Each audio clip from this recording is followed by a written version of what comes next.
Halo teman-teman kos-kosan, gimana kabar kalian? Baik-baik saja kan? Ini adalah video pembahasan yang sangat berat bagi abdi kos karena akan membangkitkan trauma abdi kos dari mencoba move on terhadap ending Attack on Titan. Seperti yang teman-teman tahu, abdi kos termasuk orang yang tidak suka dengan ending Attack on Titan.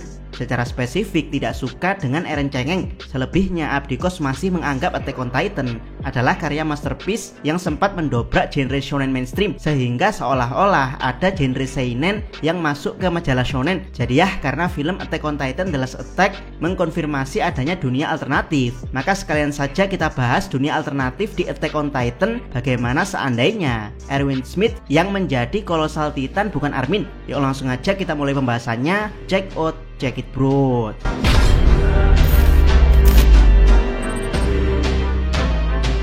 Pertama, alasan Levi lebih memilih Armin daripada Erwin untuk menjelaskan apa yang akan terjadi jika Erwin yang mewarisi Colossal Titan. Kita harus terlebih dahulu mengerti alasan kenapa Levi pada akhirnya lebih memilih Armin daripada Erwin. Banyak yang berpendapat bahwa alasan Levi memilih Armin adalah karena Armin menunjukkan potensi untuk memimpin Survey Corps, dimulai dari bagaimana Armin memimpin strategi untuk menangkap female Titan. Dan ya, anggapan ini tidak 100% salah dan tidak 100% benar. Armin memang menunjukkan potensi untuk memimpin Survey Corps, khususnya jika melihat pada kacamata dunia yang lebih luas serta situasi yang tiba-tiba berubah. Tapi Armin tidak punya keberanian untuk mengorbankan sesuatu layaknya Erwin, dan Armin juga tidak punya karisma untuk bisa diikuti orang lain layaknya Erwin. Jadi jika mengacu pada alasan karena Armin lebih hebat dari Erwin, sebenarnya kurang tepat. Lalu apa alasan sebenarnya Levi memilih Armin? Jawabannya adalah karena Levi ingin membiarkan sahabatnya tersebut istirahat. Erwin sendiri sejak kecil sudah dihantui akan rasa penasaran pada dunia di luar tembok. Bahkan rasa penasaran Erwin inilah yang membuat ayahnya dibunuh. Tapi ya, bukannya takut, Erwin malah semakin penasaran. Dia berubah menjadi iblis yang tergila-gila dengan rahasia di luar tembok. Tidak peduli seberapa banyak teman-teman Erwin yang sudah mati, Erwin tetap maju dengan penuh semangat untuk mengetahui rahasia di luar dinding. Hingga tibalah Erwin di situasi di mana dia siap mati demi keberlanjutan misi. Yap, ini pertama kalinya Erwin mengungkapkan bahwa dia siap mati langsung di hadapan Levi. Jadi Levi menyanggupi keinginan Erwin untuk memimpin misi mengecoh Beast Titan, dan Levi menyuruh Erwin berhenti berharap terhadap impiannya. Namun ya, di luar dugaan, setelah Beast Titan dikalahkan, ternyata Floch Foster membawa Erwin yang sekarat. Floch ingin Levi menghidupkan sang iblis karena untuk menghadapi para iblis Titan dari luar, Paradis juga butuh sosok iblis dari dalam, yaitu Erwin. Levi sendiri sempat setuju dengan Floch, tapi ketika Erwin mengangkat tangan, pertanda dia masih belum move on terhadap mimpinya.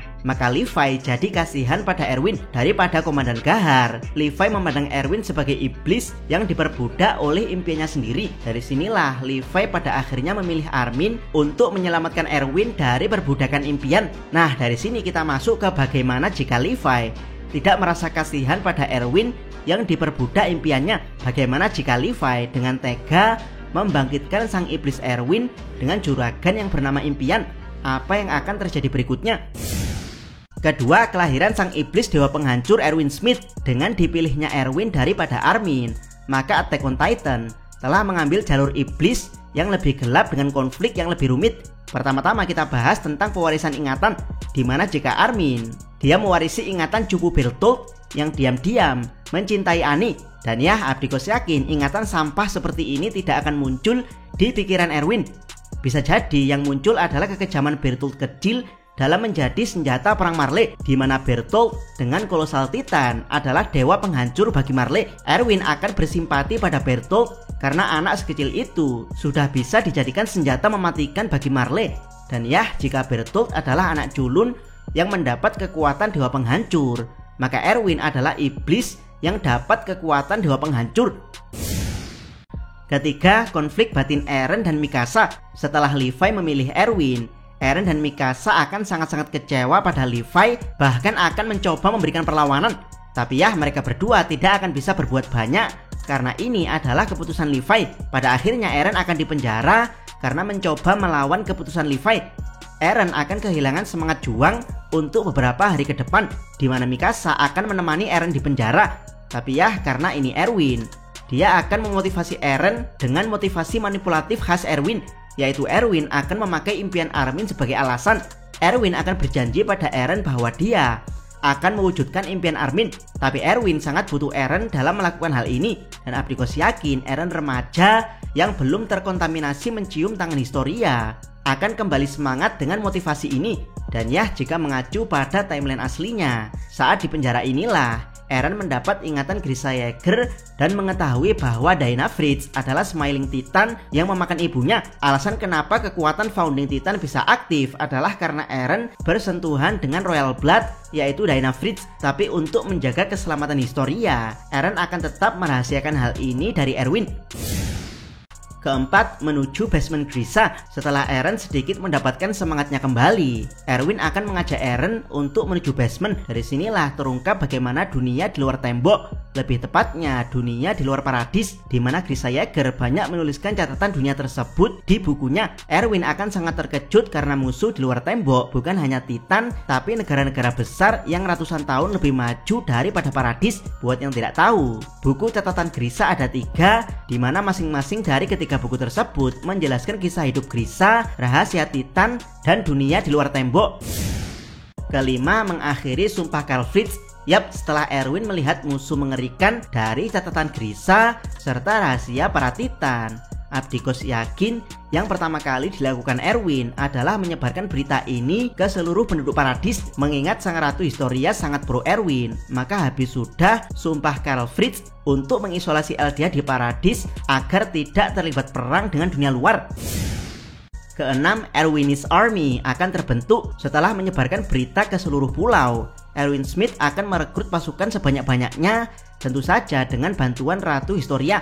Erwin mungkin akan melebur semua pasukan di dalam tembok menjadi hanya satu pasukan saja. Dan ya, karena yang merekrut adalah Erwin secara langsung, Abdikos yakin ribuan anak muda paradis akan bergabung di bawah komando Erwin. Jadi ya, Yeageris versi Erwin akan terbentuk lebih cepat di paradis. Dalam beberapa bulan mereka akan dilatih untuk persiapan perang, termasuk Floch Foster yang tidak akan jadi Yeageris tapi Erwinis. Sementara Hanji Zoe tetap akan membuat alat bernama Executioner from the Hell untuk membasmi seluruh Titan di luar tembok. Ketujuh, saat semua Titan di luar tembok musnah. Skenarionya masih sama saat seluruh Titan di luar tembok musnah berkat alat dari Hanji. Maka Erwin dan para generasi emas Survey Corps akan menuju ujung pulau alias lautan sesuai yang ada di catatan Grisha. Mereka akan menemukan pelabuhan tempat Marley mengirimkan para Melis Titan di paradis. Dari sinilah Erwin akan mulai menyusun strategi yang lebih matang, mengingat teknologi paradis sudah tertinggal lebih dari 100 tahun dari dunia luar. Kedelapan, adegan Eren mencium tangan Historia. Yap, salah satu titik balik cerita dunia paralel di Attack on Titan adalah di momen saat Eren mencium tangan Historia. Dari sini Abdikos tidak yakin hal tersebut akan terjadi buat yang tidak paham konteksnya. Saat itu Historia sedang memberikan medali penghargaan pada mereka yang berhasil survive di distrik Shiganshina, di mana Armin ada di situ. Jadi jika Erwin melihat hal urgent tentang musuh di luar tembok yang lebih besar, Abdikos yakin penghargaan ini belum diperlukan karena persiapan perang lebih penting dari segalanya. Dan kalaupun penghargaan ini ada di mana Eren tetap mencium tangan Historia, maka Abdikos yakin ingatan masa depan yang dilihat Eren bukanlah ingatan yang seperti di ending canon Attack on Titan. Bisa jadi ingatannya berbeda karena kali ini fokus ke Erwin. Jadi pilihannya antara Eren mengikuti ingatan untuk menjadi musuh dunia termasuk mengkhianati Erwin dan Zeke, atau Eren akan mengabaikan ingatan untuk menjadi Erwinis alias dia tetap dalam kendali Erwin. Sementara Abdikos hentikan dulu videonya sampai di sini, di mana di video berikutnya akan lebih seru karena penyusup Marley yang dikirim Zeke datang ke paradis. Coba kalian tuliskan komentar di bawah skenario mana yang kalian ingin agar Abdikos buatkan teorinya. Eren musuh dunia tanpa Yeageris atau Eren aliansi paradis di bawah kendali Erwin. Dua-duanya akan sangat menarik karena menghindarkan Eren dari sifat cengeng dan kelihatan jomok di ending. Jangan lupa gunakan hashtag #TanyaOtakos untuk request pembahasan. Saya Abdikos, salam Mi.